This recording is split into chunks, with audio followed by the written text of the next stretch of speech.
Gym जब दो चश्मी हे के साथ मिलता है तो वो क्या बन जाता है, भारी हरूफ बन जाता है, उसकी आवाज़ भारी हो जाती है, वो बन जाता है जीम हे झ, जीम हे झ। और इसकी वैसे साउंड क्या होती है, ज ह झ।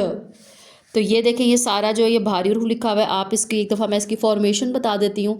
बिल्कुल 7 की तरह इसको लिखना है और नीचे से इसको ऐसे करके बना दें, क्योंकि जीम की शक्ल के साथ बना रहे ना, इस तरह ऊपर से इसकी जीम जो है इसके साथ अटैच होगा।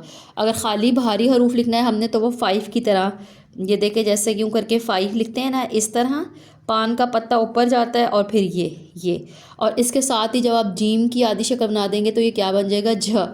अब झ अ झा अलिफ के साथ बन रहा है ये झ, झ अ झा, यहाँ तक जो आवाज़ है वो झ अ झा की आएगी। झ अ झाब झाब, झ झाड़ झाड़, ये सर्कल करा दें वर्ड।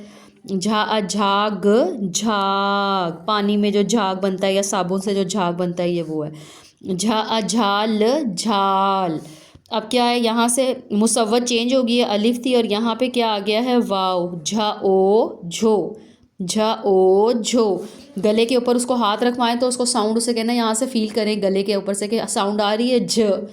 झ व अवा झवा, झ ओ झूत झूत, झ ओ झूठ झूठ, सर्कल करवा दे। झ ओ झोर झोर, झ ओ झोड़ झोड़, झ ओ झोंक झोंक, झ ओ झोल झोल, कपड़े में झोल है।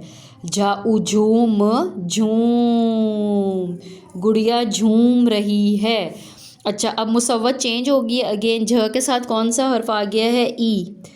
ये छोटी ए के साथ अब इसको बनाएंगे, इसके ऊपर झ लगा दें तो झ ई झी, झा ई जी। इधर से सर्कल करवाएं, बच्चे को बताएं कि ये जो यू के नीचे 2 नुक्ते हैं ये क्या है, ये की शक्ल है।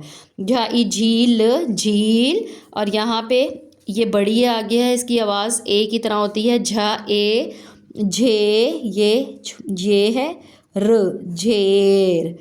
ये हमने आज मुसव्वत किया अलिफ और वाव के साथ भारी हर्फ की।